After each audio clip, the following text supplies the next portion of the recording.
I still remember the first night I broke one of the rules, and how the sea outside the rig went completely silent, as if it was listening. Working as an oil rig cook wasn't supposed to be terrifying.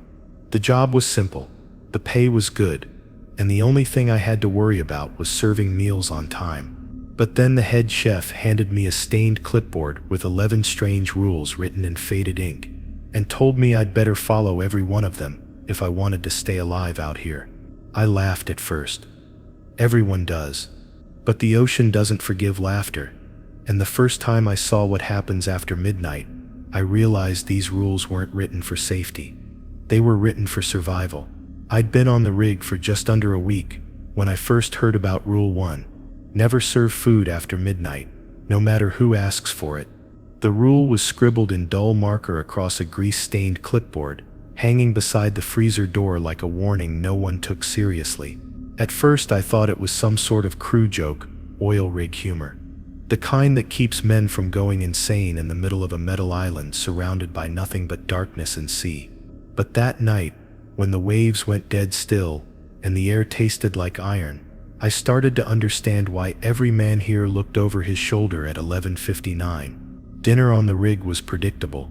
Meat, rice, coffee thick enough to coat your tongue. The men ate fast, laughed loud, then disappeared into the humming metal corridors that led to their bunks. By midnight, I was usually the only one awake, cleaning the counters while the machinery outside groaned like something alive. That night, the generator lights flickered, and I heard boots on the walkway outside the galley.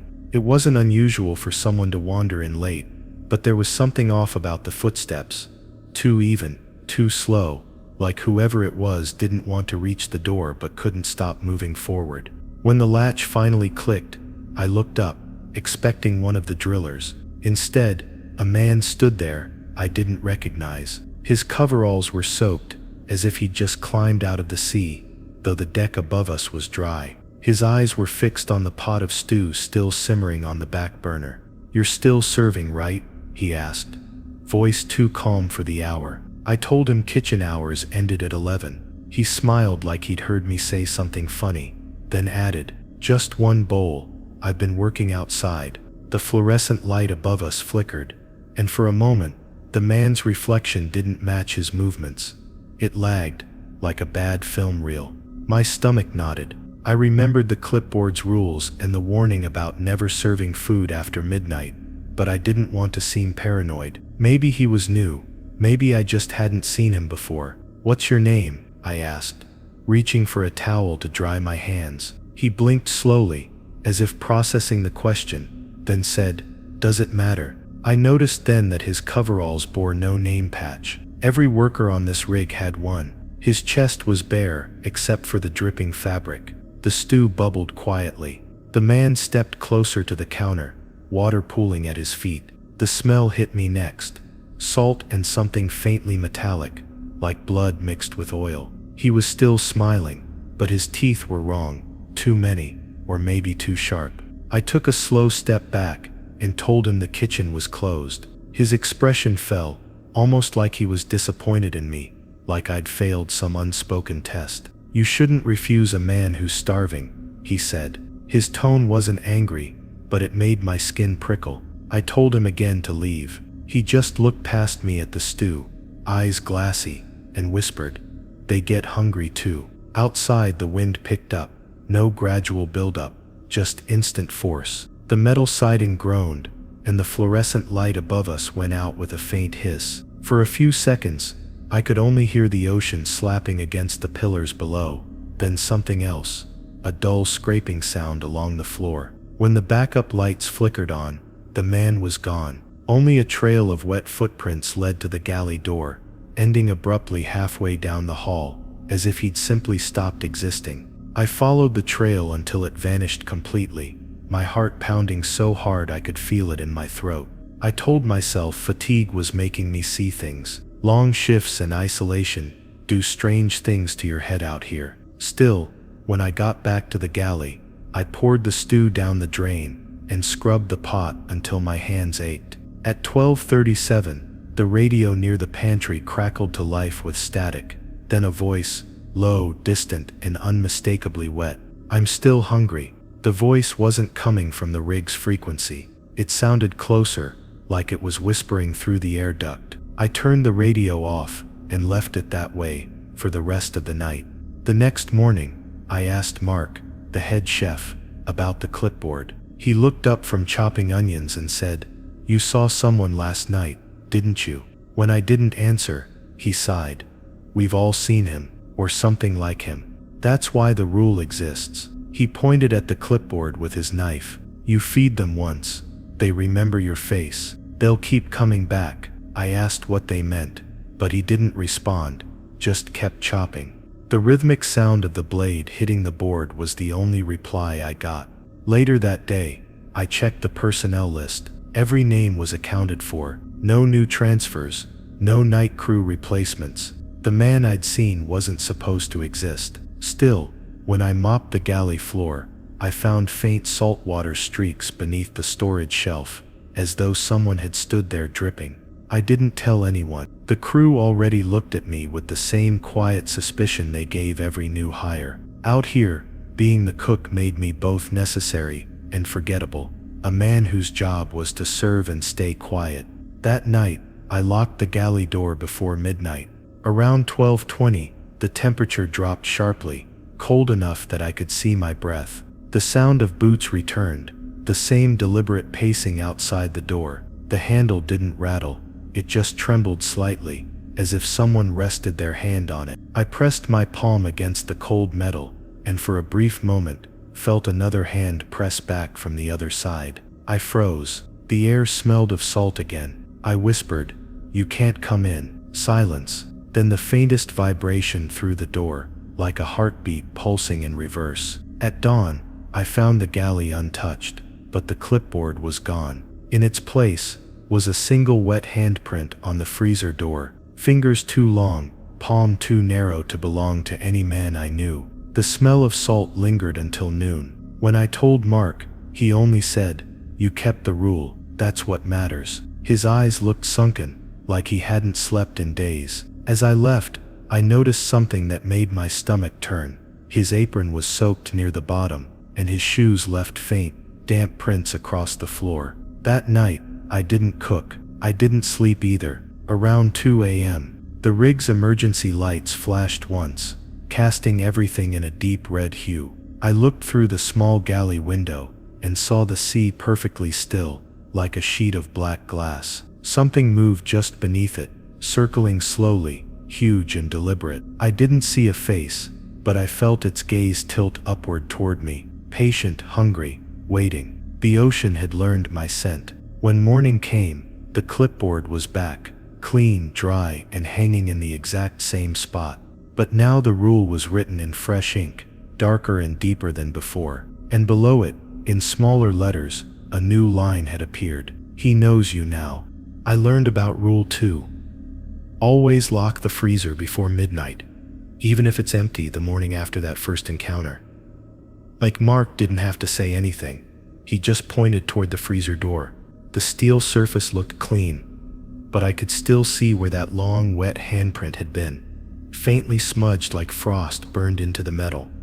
When I reached for the handle, it was warm. On an oil rig, surrounded by sub-zero air, that should have been impossible. Mark said nothing, only tossed me a small brass key and muttered, "You'll need this tonight." All day the rig felt strange.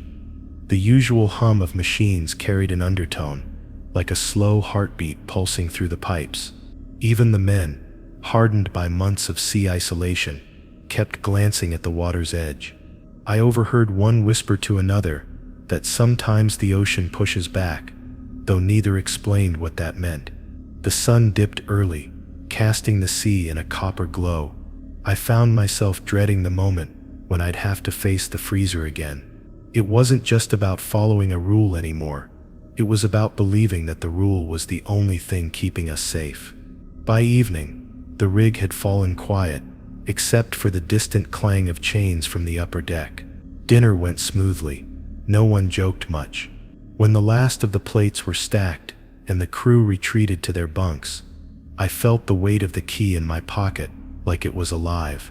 The freezer door stood at the end of the galley, heavy and patient. The clock above it read 11:46. I thought about locking it early, but superstition or instinct held me back. Something about that rule felt precise, almost ritualistic, as though timing mattered more than intention.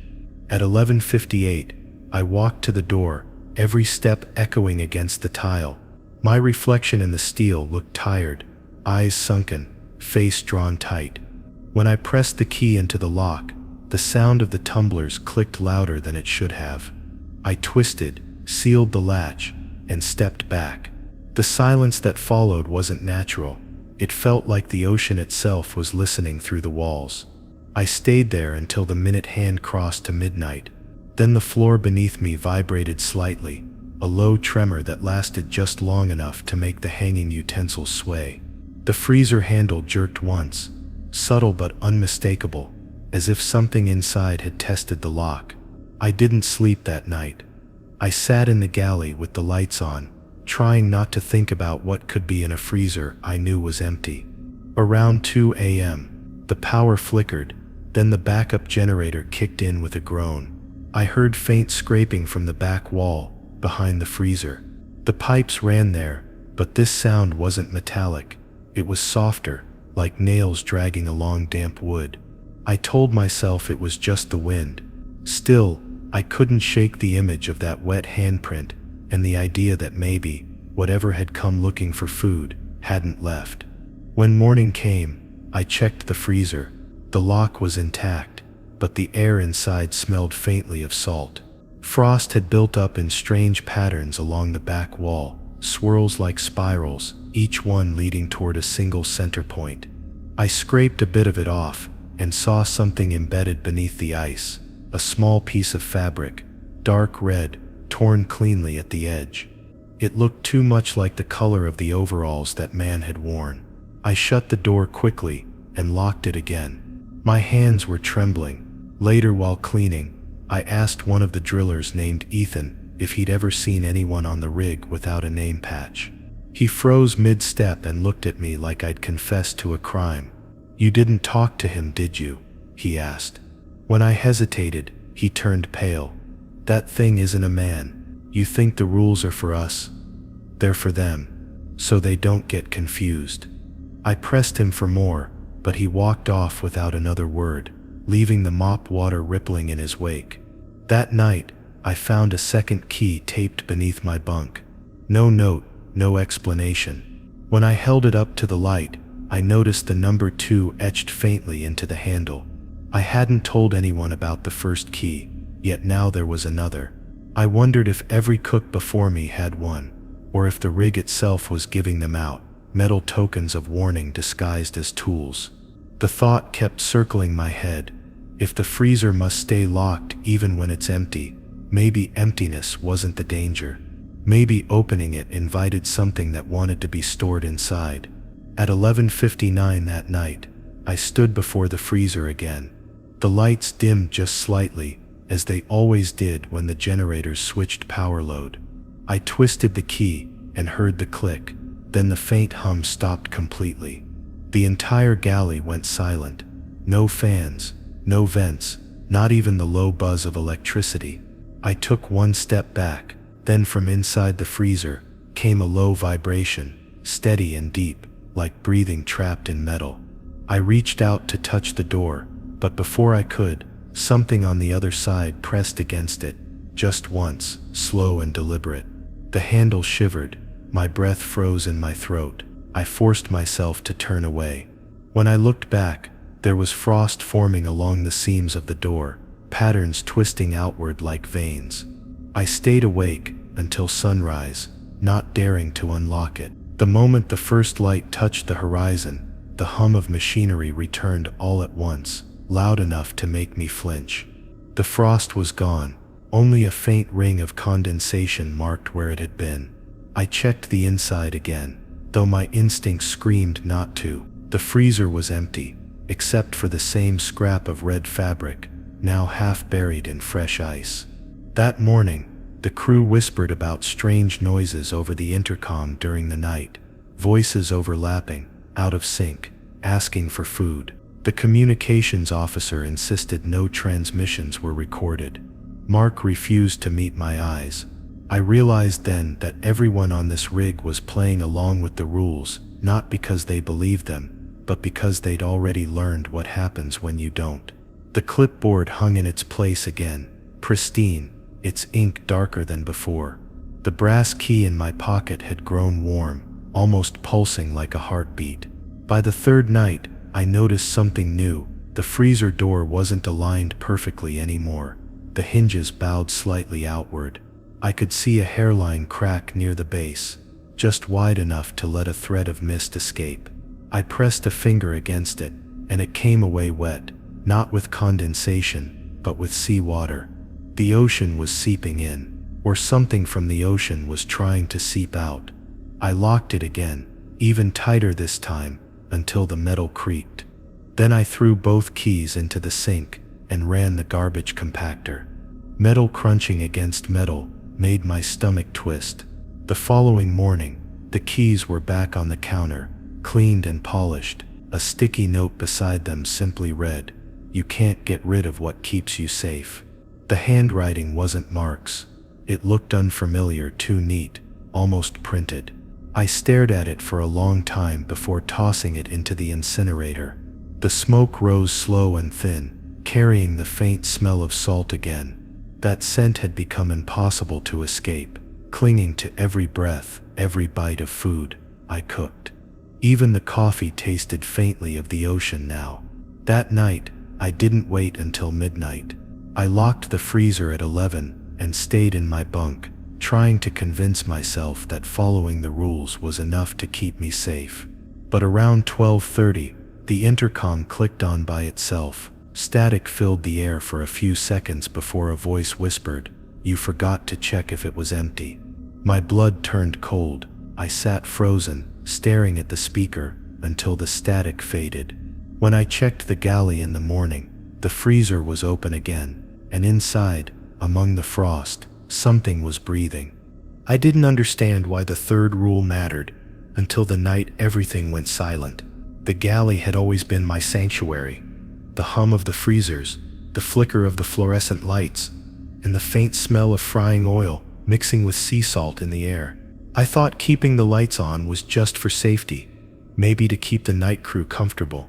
But when the generator hiccuped that evening, and the lights stuttered, I remembered Rule 3, keep the galley lights on until dawn, even if the generator fails. It wasn't written like advice. It was written like a warning. The storm had been crawling toward us all day, a distant smear of gray that turned the horizon into a bruise. By midnight, it had swallowed the sky whole. I was chopping onions when the floor trembled beneath my boots, and the lights blinked off. Total darkness. The kind that feels thick, like it wants to press against your skin. My first instinct was to reach for the backup switch. My second was to curse the engineer who'd promised the new generator was foolproof. My third was hesitation. I didn't want to move, because something about that dark felt wrong. Then came the noise. Not a crash or a knock, but a dragging sound. Slow, heavy, as if someone was pulling a chain across the steel floor outside the galley. My heartbeat slowed, not sped up, just slowed, like my body was trying to listen. I swallowed, called out, "Rafik, that you?" The wind howled outside, drowning my voice. The dragging stopped, then silence. I fumbled for the emergency torch near the fridge, but before I could find it, the overhead light buzzed back to life for half a second, long enough for me to see something standing at the far end of the galley. I blinked, and it was gone. I stood there, frozen, the knife still in my hand. The hum of the freezers came back slowly, unevenly, like the rig was waking from a bad dream. My reflection in the steel counter looked pale and distorted. Maybe it was just the storm, I told myself, just my eyes playing tricks. But when I looked at the clock, it wasn't ticking. The second hand was stuck between 3:12 and 3:13, twitching uselessly. I tried the radio to reach the control room, but the static sounded strange, like a whisper beneath the white noise. A whisper trying to form words. I switched it off. "Don't overthink," I muttered. "Lights on till dawn." So I did what the rule said. I made sure every bulb in the galley was burning, even though the storm outside flickered them with each gust. The shadows on the walls moved like they were alive. Hours passed. I kept cooking just to keep busy. The storm didn't let up. The others were either asleep or on night duty, and no one came by. Around 4 a.m., the lights flickered again. Not a power dip this time, but something softer, slower, like the room was breathing. That's when I heard it again. The dragging, this time closer, right outside the galley door. The handle began to rattle. I froze watching it move, just slightly. Whoever it was, they weren't knocking. They were just testing it. I reached for the torch and took one step forward. The handle stopped. Silence again, except for the storm and the faint hum of the generator. I waited a full minute before exhaling. Then faintly, tap. Not on the door, underneath it, like someone was tapping from the other side with their nails. I backed away slowly, holding the torch out like it was a weapon. "I'm not opening," I whispered, though I don't know who I was talking to. I didn't open the door. Instead, I turned every burner in the kitchen on full, flooding the room with light and heat. The tapping stopped. By dawn, the storm faded. The lights stayed on. The galley looked normal again, except for the door. When I finally opened it, I saw streaks across the floor, wet streaks, as if someone had dragged a soaking rope through the hallway.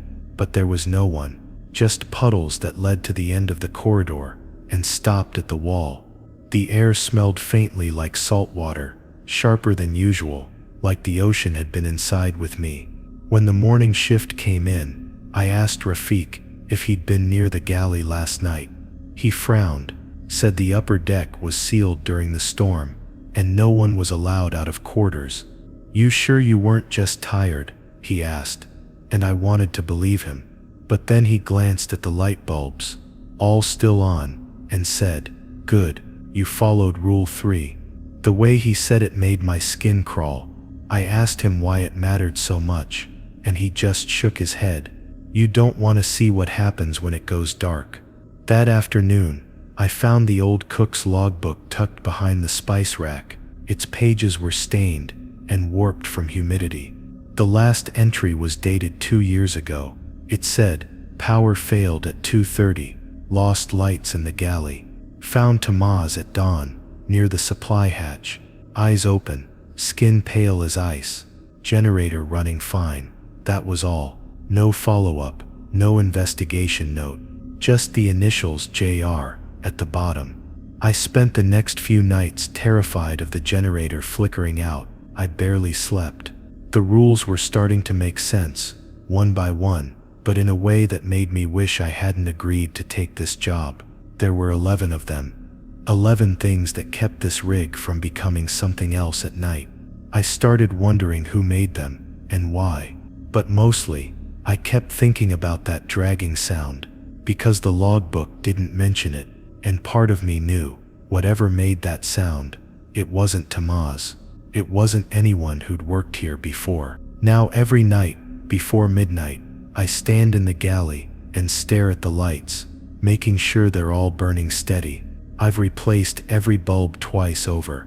I can't let them die, not even for a minute, because when the shadows stretch too far, when the hum of the freezer fades and the air feels too still, I can almost hear it again. The slow, heavy drag of something that doesn't belong on steel floors, waiting for me to forget, waiting for the lights to go out.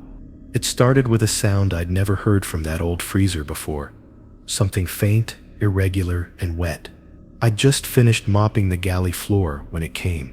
A slow rhythm, like something shifting against metal from the inside. The hum of the compressor masked it at first, but once I noticed, I couldn't unhear it. It was past midnight, the rain outside soft now, and the rig swayed gently with the tide. I thought maybe something had fallen from the top shelf, frozen fish, maybe a box of shrimp. But then I remembered Rule 4. Never open the freezer after midnight, no matter what you hear inside. The rule had always struck me as stupid.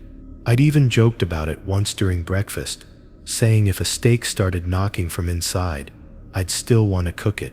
Nobody laughed. They all just looked at me like I'd said something dangerous. That was 2 nights ago. Now standing there alone, I wasn't so sure it was funny. The sound came again. A dragging, faint but deliberate, like something inside was trying to turn over. My hand drifted toward the handle before I caught myself. "No," I whispered, stepping back. "You don't break rules here, but curiosity's a stubborn thing, especially when it comes with fear." I turned the music on my small kitchen radio to drown it out. The song was old, muffled, something from a worker's playlist left behind. But even through the static and tune, I could still hear that shifting sound, slow then faster, something thudding gently against the door. I unplugged the radio. Silence. Then 3 dull bumps, like knuckles on metal. I gripped the counter until my knuckles went white. "You're hearing things," I told myself, but the sound stopped as soon as I spoke, like it was listening. I backed toward the doorway, eyes fixed on the freezer. A thin frost had crept across its edges, more than usual, almost as if it was leaking cold into the air. My breath fogged, even though the galley wasn't that cold. The light above me flickered once. My heart jumped. That was when the whisper came. I swear I heard my name. Not shouted, not even spoken clearly, just breathed. "Amir." The voice was muffled, like it came from under ice. I froze where I stood, too scared to move. No one else was on this level. The deck above had gone silent hours ago. The storm had cut off all radio chatter. I was alone. Minutes passed before I dared to move.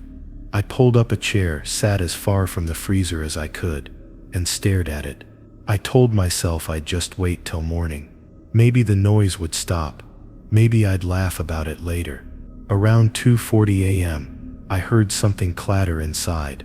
A shelf, maybe, followed by a long scraping sound. I didn't look away.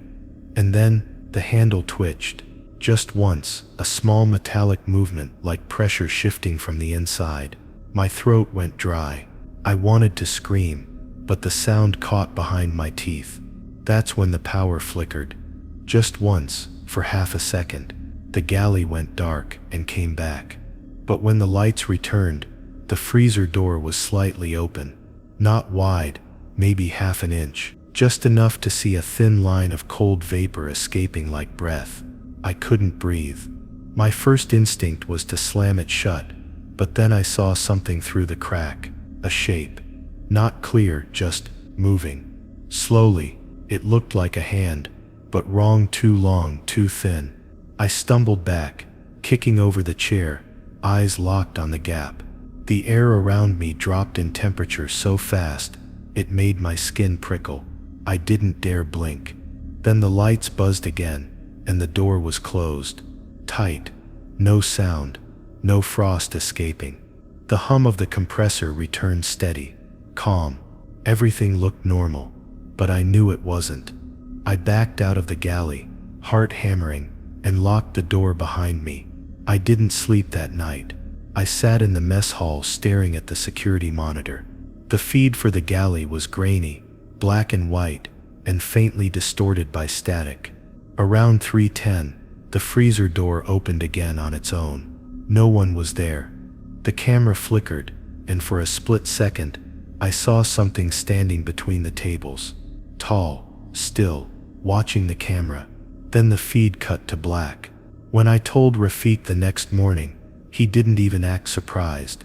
He just sighed and said, "That's why the rule exists." He wouldn't explain further. I pressed him until he finally said, "The cold rooms don't stay empty at night. The ones before you, they thought they were hearing rats. They opened the door to check." He didn't finish the sentence. I didn't need him to. His silence said enough. After that, I made it a ritual. Every night, before the clock hit 12, I'd check the lock on the freezer twice, tighten it with a wrench, and tape the seal shut. Still, around 1 a.m., I'd sometimes hear soft noises, not the shifting kind anymore. Quieter, rhythmic, almost like breathing.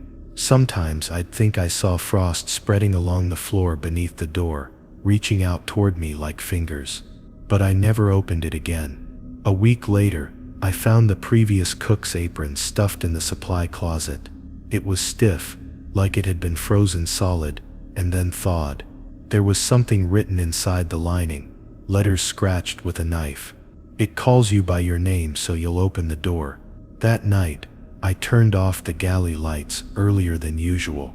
I couldn't take the humming anymore.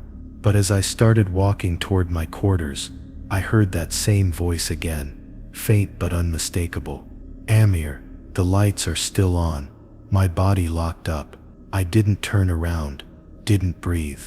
I just walked faster, repeating under my breath, never open the freezer after midnight, no matter what you hear inside. When I reached my room, the light above my bed flickered once. I looked at my reflection in the small metal mirror on the wall, and for half a second, the breath that fogged the glass wasn't mine. That first night I heard them. The sea was calm, too calm for the way the footsteps moved. The rhythm was steady, like someone pacing right above my bunk, heel to toe, all the way to the edge of the ceiling and back again. I told myself it had to be a crewmate on a late shift, maybe doing a systems check, but my watch read 3:17 a.m., and I remembered Rule 5. If you hear footsteps on the deck above, after 3 a.m., don't look up. I lay there staring at the faint light leaking through the vent slats, pretending to breathe evenly, pretending I wasn't counting every step. The sound didn't match any of the boots we wore. It was softer, slower, like bare feet brushing against steel. The pace changed sometimes, faster when I held my breath, slower when I exhaled. I turned onto my side, gripping the blanket so hard the fabric tore a little. The air felt wrong, too still, too heavy. On a rig you always feel vibration, the heartbeat of machines, the hum of pumps, but in that moment, everything was still except those quiet steps above me. Then they stopped. Silence. I waited, counting in my head. 1 minute, 2. I started to relax, and that's when dust drifted from the vent. Just a few particles, as if someone was standing right there, right above me, leaning over. I pressed my pillow against my ears, but even through the fabric I heard the faint shift of metal, a panel flexing. My breath hitched. I told myself not to move, not to look. Then something small fell through the vent, tiny, almost weightless. I felt it land on my blanket near my leg. In the half-dark I couldn't see what it was, but it felt like a grain of sand, wet sand. I didn't move for the rest of the night. By morning whatever had fallen was gone, leaving only a damp mark on the sheet shaped like a footprint, no larger than a child's. At breakfast, I asked the night technician Vega if anyone had been checking the upper deck around 3. She looked tired and confused. No one scheduled then. The watch switches at 2, and again at 4. When I told her I'd heard steps, she gave me a long look and said quietly, "You followed the rule, right?" I nodded. "Good. Someone didn't. Last year." He went to look. They found him at the base of the stairs, eyes open, but he wasn't breathing. I laughed nervously, hoping it was a joke. Vega didn't smile. That night, I tried sleeping with my headphones on, an old playlist looping static and low jazz. But sometime after 3, I woke to silence again. The rig was too still. I realized my music had stopped, the battery dead. I knew what came next. A soft step, then another, then a slow drag, like something moving on its hands instead of feet. My skin crawled. I stared at the ceiling. I didn't move, didn't even blink. The footsteps paused right above me. The thin metal shell between us creaked under shifting weight. Something brushed against the vent slats, a slow scraping sound like fingertips tracing the edge. I wanted to scream, but all I could do was whisper the words I'd memorized. "Don't look up, don't look up." The air grew colder. I felt pressure above me, like someone kneeling there, testing how much the ceiling could hold. Then for the briefest second, I heard breathing, not mine. It came in shallow, trembling pulls, and it was too close. The sound stopped as suddenly as it had started. I waited until dawn. Light filtered through the small porthole before sitting up. The vent above was damp, condensation dripping from the metal. I climbed onto the counter and looked, just enough to see inside without breaking the rule. There were marks in the dust, not boot prints, not shoes, just the smeared outline of fingers, 3 on each side, like something had crawled, not walked.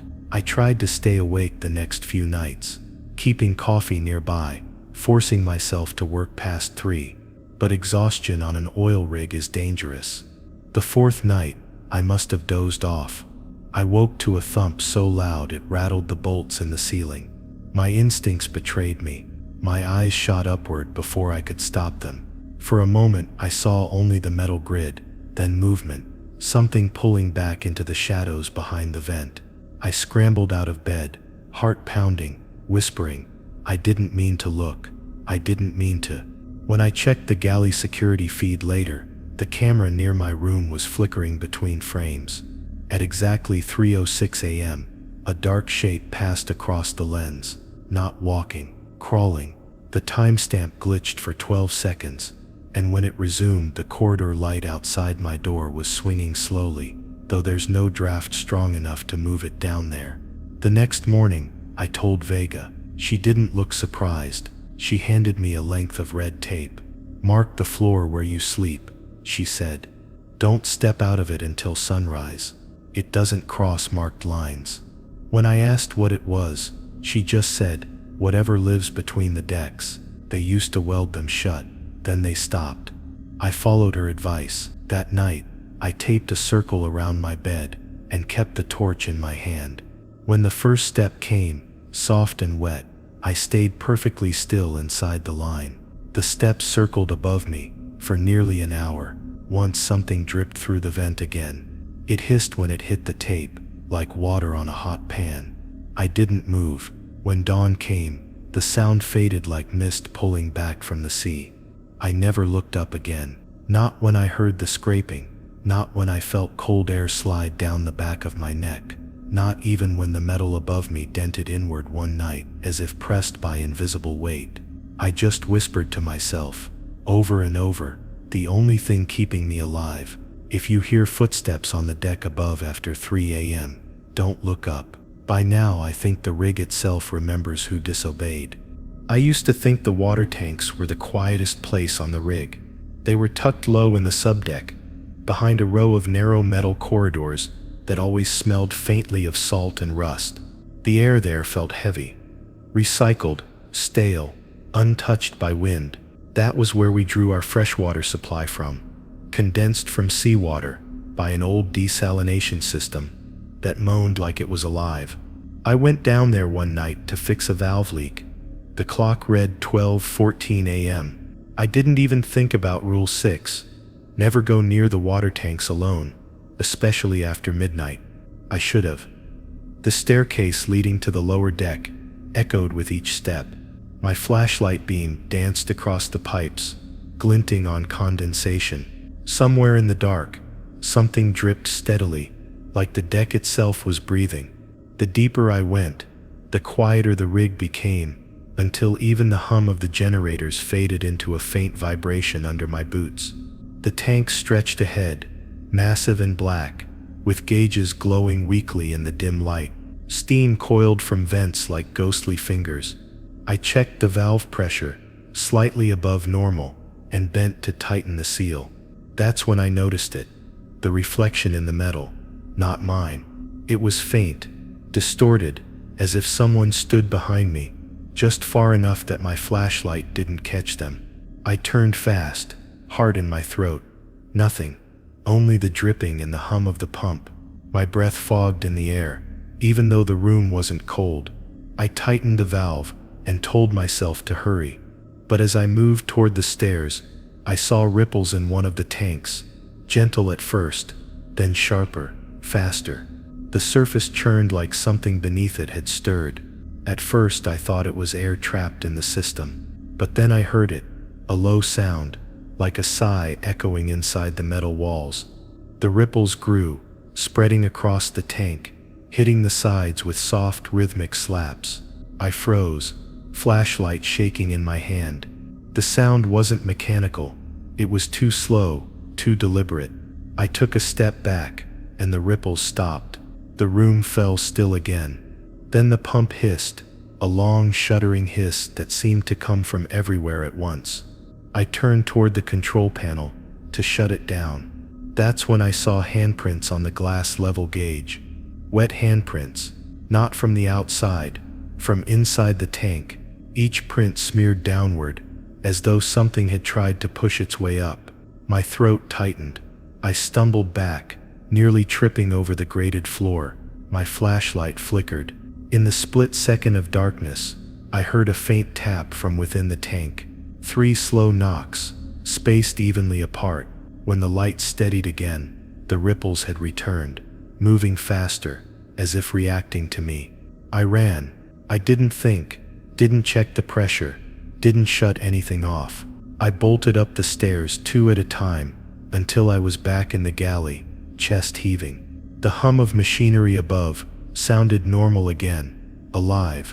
For a moment, I convinced myself it was just a pressure anomaly, a glitch in the sensor.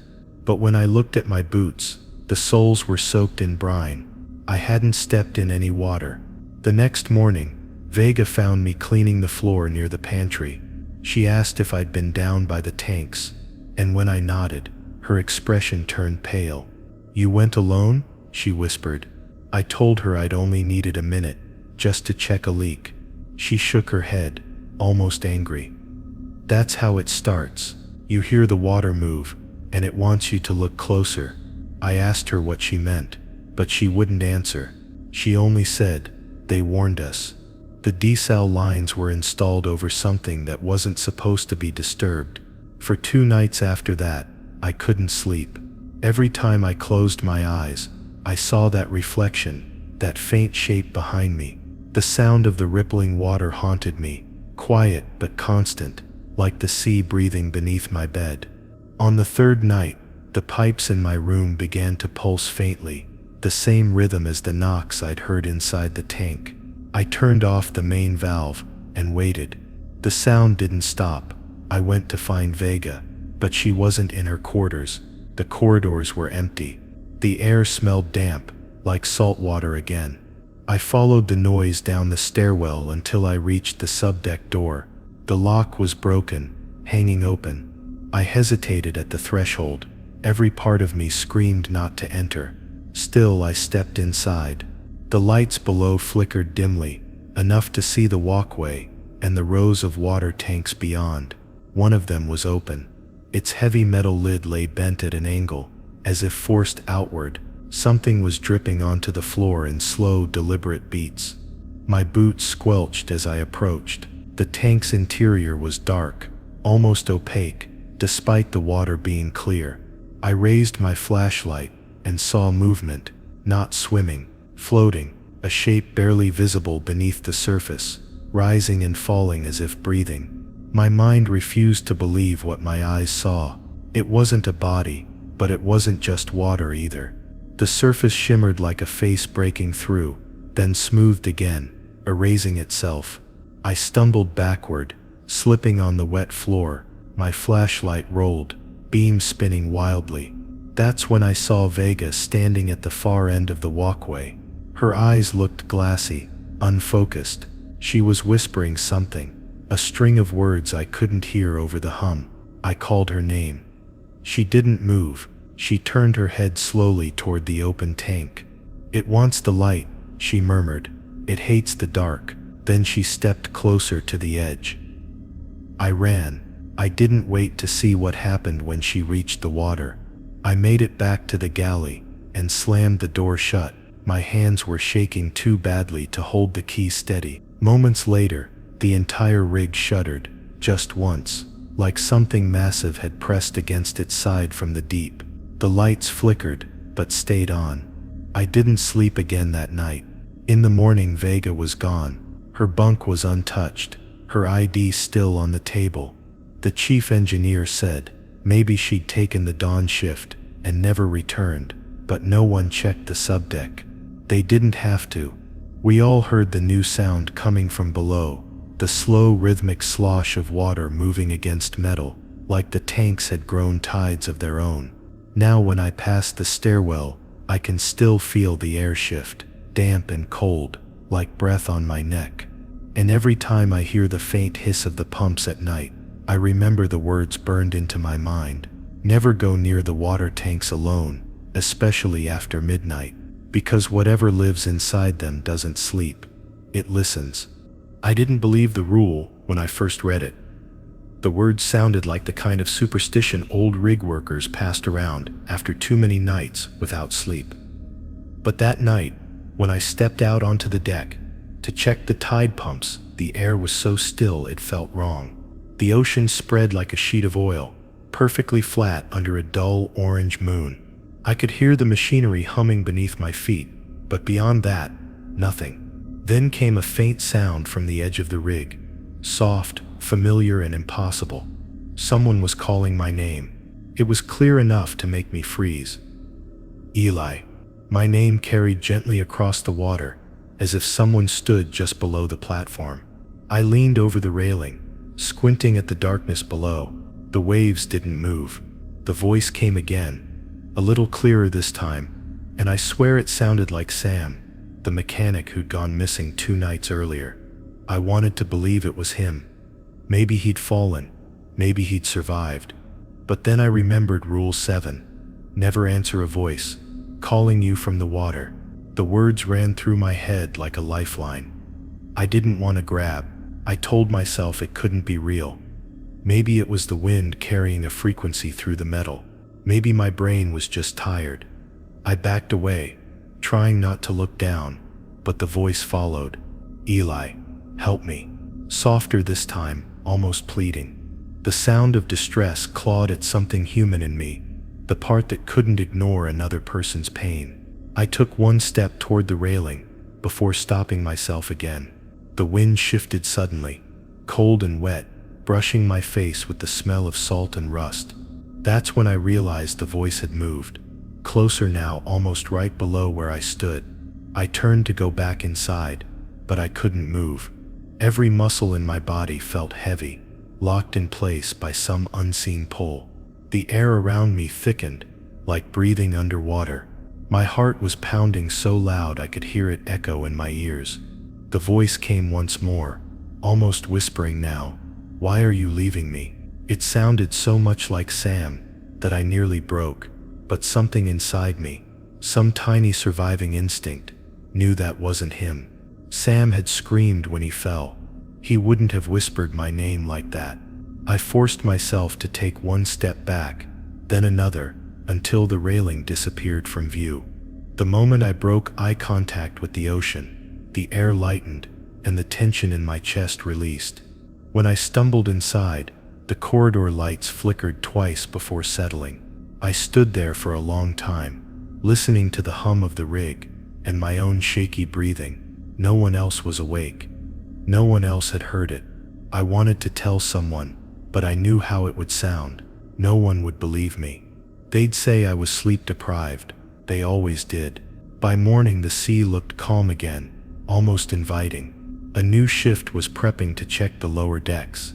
I watched from the window as Mason, the youngest engineer, adjusted his harness.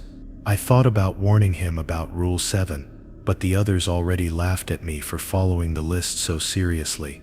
Still, as he walked toward the ladder, I noticed something that made my stomach twist. A handprint, wet, perfectly formed, on the inside of the deck railing. The water line was 30 feet below, but somehow, that print was fresh, dripping as if someone had just pulled themselves up.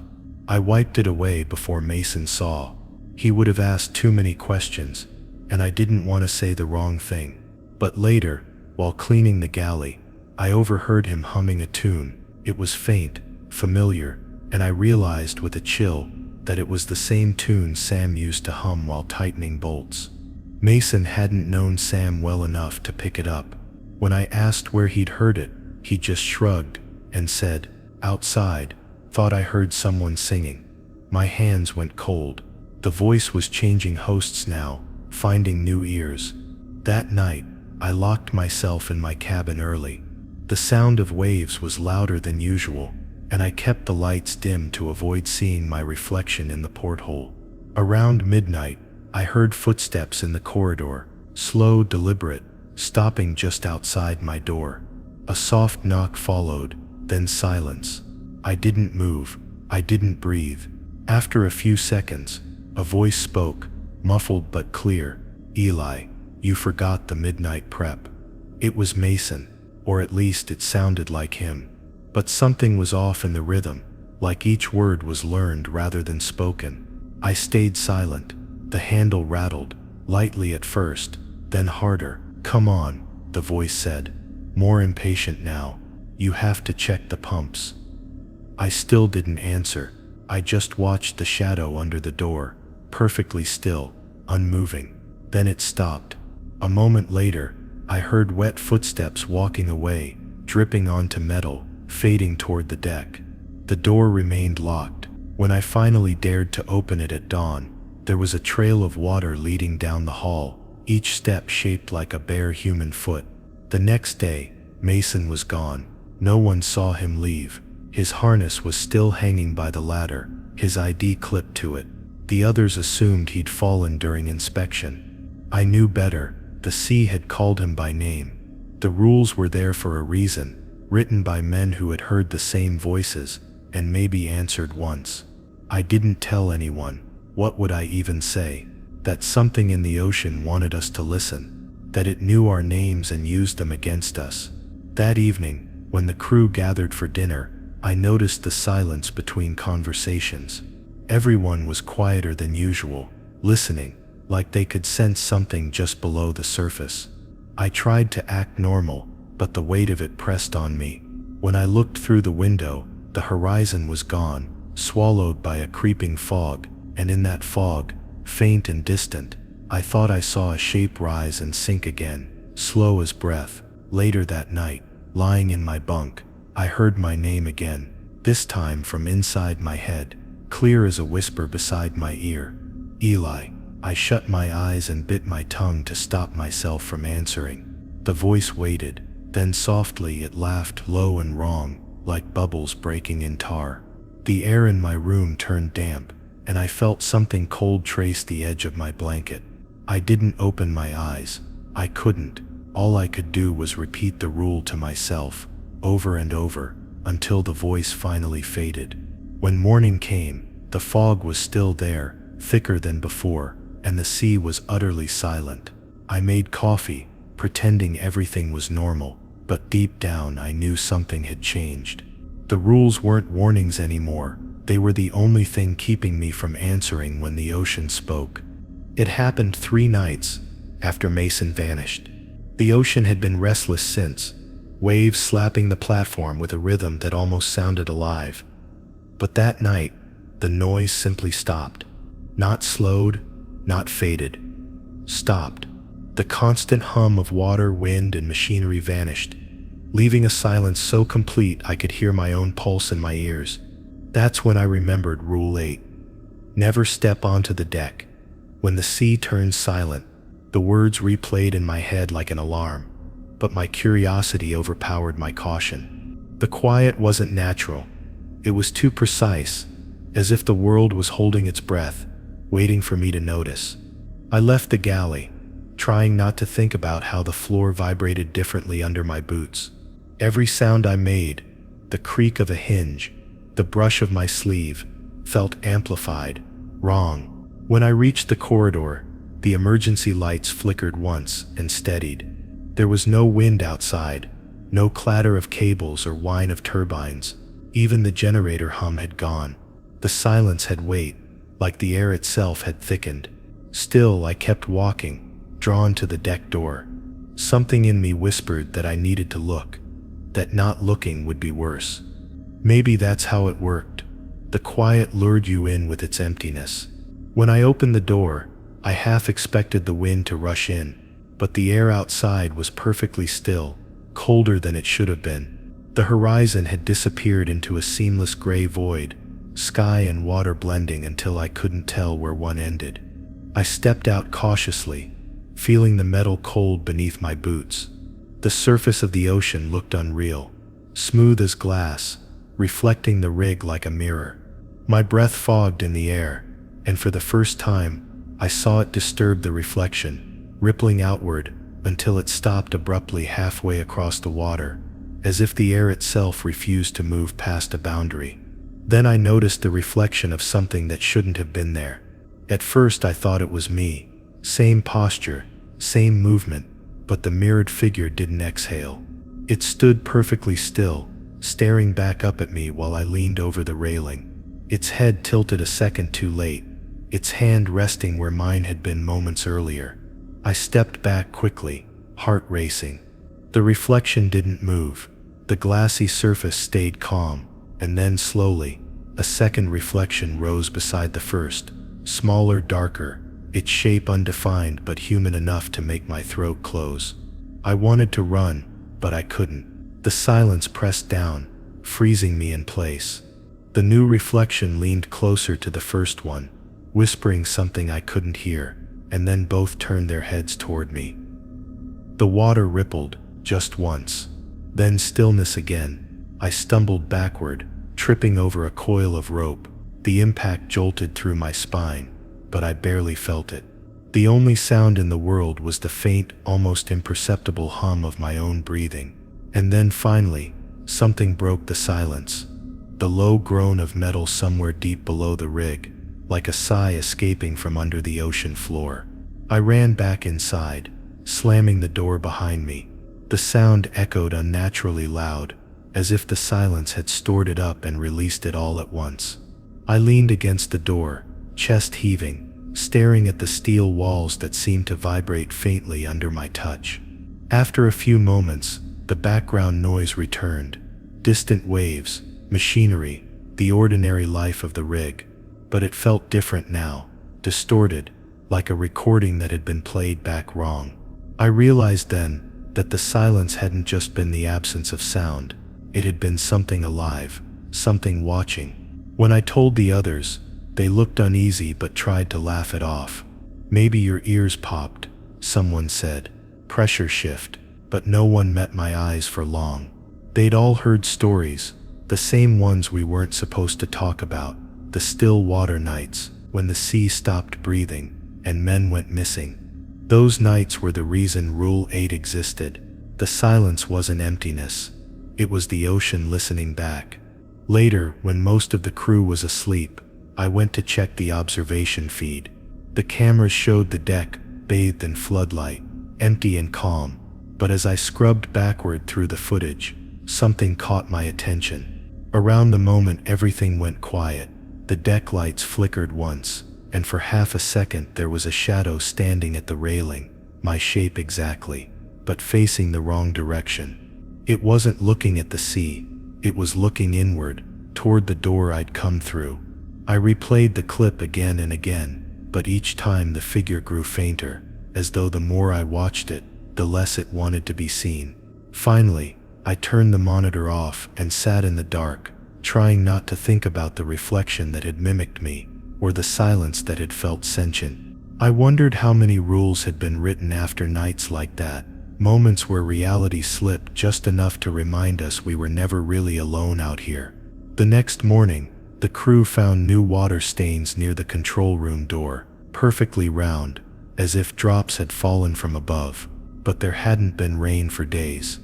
I didn't say a word, I just wiped them away, and went about my tasks, pretending not to notice that every reflective surface, the porthole, the polished steel counters, seemed to shimmer faintly when I passed. It was as if something behind the glass waited for me to look too long again. That night, when I tried to sleep, the usual sounds returned, the waves, the hum of the engines, the familiar rhythm of the ocean's breath. It should have been comforting, but all I could think about was what it meant when that breath stopped. The silence wasn't gone, it was waiting for the next chance to return. I knew then that the rules weren't arbitrary, they were warnings left by those who'd heard what waited beneath the quiet. and whatever it was learning to make me listen. There's a reason the observation room feels different at night. The lights hum a little softer, the air gets colder, and the glass seems thicker, almost pulsing with the weight of the ocean pressing against it. I'd walked past that room 1,000 times before, but after the silence from Rule 8, I started to notice things I'd never paid attention to. The faint condensation on the inside of the viewing panels, the way the reflections seemed to lag when you moved, like light had to travel a little further to catch up. That night, I went in alone. The clock above the door read 12:03 a.m. The room was empty, except for the low blue glow of the monitors and the soft reflection of my own face staring back from the main glass. The ocean beyond was dark, infinite, and strangely still. My reflection followed me perfectly at first, every blink, every breath, but then when I turned to check the data log, I saw movement out of the corner of my eye. My reflection hadn't turned with me. It was still facing the window. My stomach tightened. I froze mid-step, staring at the faint outline of myself that was no longer doing what I was. I took a small breath and reminded myself of Rule 9. Never trust the reflections in the observation room after midnight. It felt absurd to whisper a rule like that in a place built on science and metal, but right then, it was all I had. I slowly turned back toward the glass, and for a second, everything looked normal again. The reflection matched me. Same position, same expression, but something in its eyes felt wrong. The pupils looked too deep, too dark, as if the light couldn't escape them. I leaned closer, trying to convince myself it was just fatigue. Then the reflection smiled. I didn't. The smile was small, almost polite, but unmistakably out of sync. I stumbled backward, nearly tripping over the stool behind me. My pulse hammered in my ears. The reflection didn't follow. It stayed still, watching me with that quiet, knowing expression. The edges of the glass rippled faintly, and for an instant, I thought I saw movement beyond it, shadows swirling behind my reflected shape, outlines of hands pressing against the other side of the glass. I ran for the door, my hand slamming the release panel, but it didn't open. The mechanism hissed once, then stayed locked. The intercom crackled overhead, faint at first, then clearer. "Observation pressure stable," a voice said. It was the rig's automated system, but the tone sounded distorted, slower, as if something was mimicking its cadence. "External activity detected." I looked back at the window. My reflection was gone. The glass showed only the ocean now, vast and black, the faint shimmer of bioluminescent particles drifting like stars. Then slowly, something began to take shape in the dark. It started as a blur, then became unmistakably human. A figure walking along the ocean floor, far below the rig, where no one could possibly survive. The figure moved toward the base of the platform, its gait smooth and steady. It stopped right beneath the observation room, and then impossibly, it looked up. The faint blue light from the control panels reflected off the glass, just enough for me to see its face. My own. I stumbled back again, heart in my throat, watching as my reflection below the water raised a hand and pressed it against the inside of the glass, perfectly mirroring where mine had been seconds earlier. I could feel something behind the pressure barrier, vibrations, soft, rhythmic, almost like a heartbeat pulsing from the other side. The sound grew faintly louder until the intercom clicked again. "Observation breach imminent," the distorted voice said. But no alarms followed, no flashing lights, just that calm, measured tone. I turned to the control console, trying to override the lock. The system resisted every input, freezing each time I pressed a key. Behind me, the faint sound of movement began again. I turned back, and there it was, my reflection, standing inside the glass, now perfectly mimicking me again, but reversed, as though I were the one trapped behind the surface. I moved left, it moved right. I raised my hand, it lowered its own. Then, as if realizing I understood the pattern, It leaned closer until its forehead almost touched the glass, and mouthed something I couldn't hear. The letters formed clearly though, "Let me in." Every instinct told me to run, but the door was still sealed. The air felt heavier, charged with static. My skin prickled, and for the first time, I noticed faint condensation forming on my side of the glass. Drops of water slid downward, not from my breath, but from somewhere deeper. The reflection pressed its hand against the barrier again, and this time, a thin line of moisture appeared beneath its palm, inside the room. A droplet formed, then fell to the floor, leaving a dark stain that spread like ink. I backed away, whispering to myself that it couldn't be happening, that the window was reinforced, that water couldn't pass through. The reflection smiled wider, and I saw cracks spider across the lower corner of the panel. Not big ones, just thin, delicate lines that glowed faintly under the blue light. I closed my eyes, waiting for the inevitable flood, but nothing came. When I opened them again, the cracks were gone. The glass was smooth and clear, the reflection was gone, and the silence that followed was worse than any noise. I finally managed to unlock the door. When I stepped into the hallway, I heard footsteps echoing somewhere down the corridor, moving in the same rhythm as mine. When I stopped, they stopped. I didn't look back. I went straight to my cabin and locked the door, pulling the curtain over the small porthole. I could still feel eyes watching me, like a mirror I couldn't see had been left open somewhere. By morning, the observation room had been sealed off by command. The captain said the sensors registered anomalous readings, and until maintenance could verify structural integrity, no one was allowed inside. I didn't argue, but when I passed by the locked door later that day, I saw something faintly etched into the metal panel. 4 words, written in the same faint condensation I'd seen before. "Thank you for looking." The words vanished as I blinked, but the chill they left didn't fade. That night, I taped a small scrap of paper above my bed with the words "Don't look back" scrawled in pencil. It wasn't an official rule, but maybe it should have been.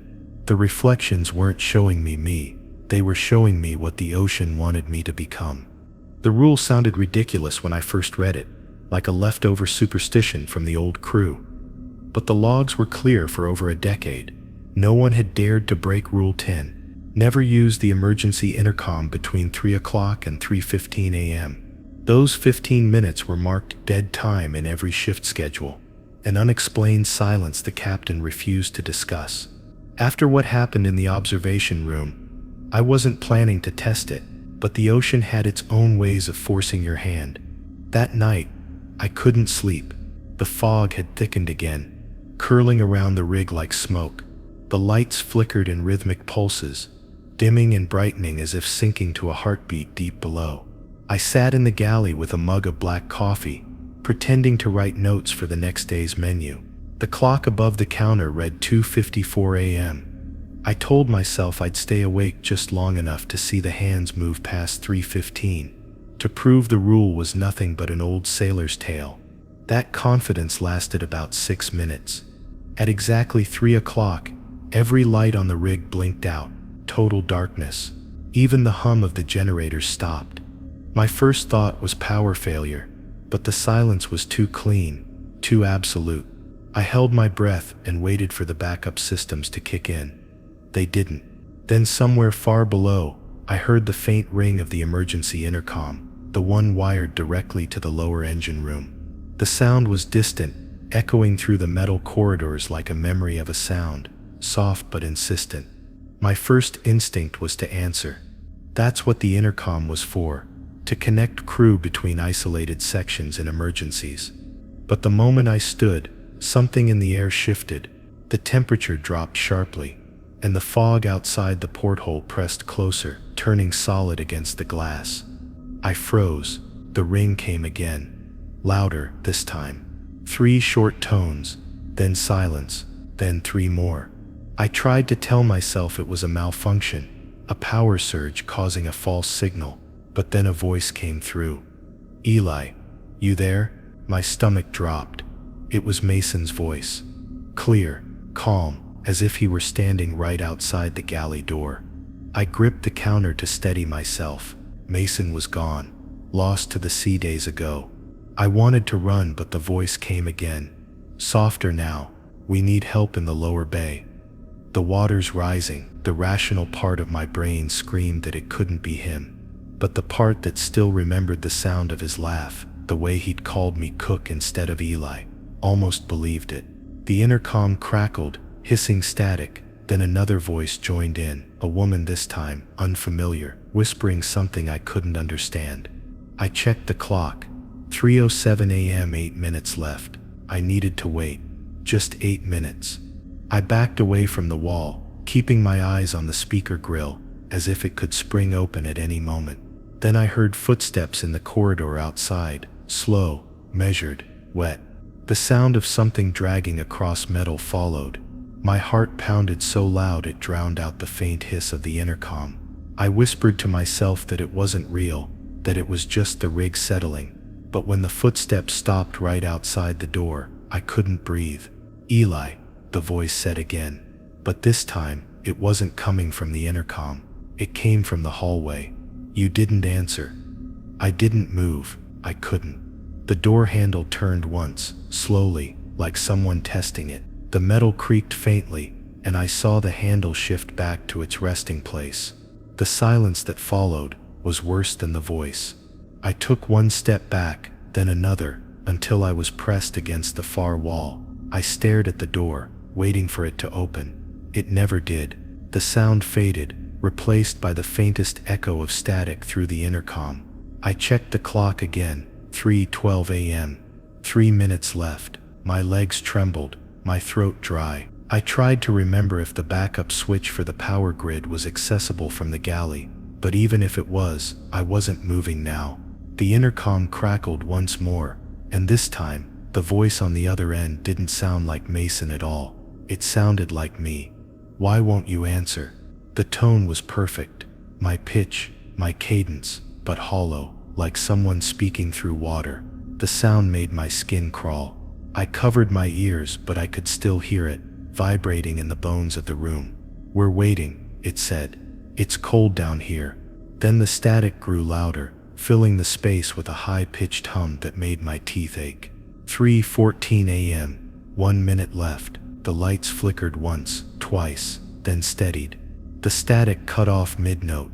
The room went silent. I stood there, barely breathing, eyes locked on the clock as the second hand crawled forward. 3:15. The instant the minute changed, the power surged back. Lights flared on across the rig. The generator hummed to life, and the familiar background noise returned as if nothing had happened. I picked up the nearest radio and called the control room. No response. I tried the engineering deck. Nothing. It wasn't until 3:18 that someone answered. The captain's voice came through, rough and tired. "Cook, you up?"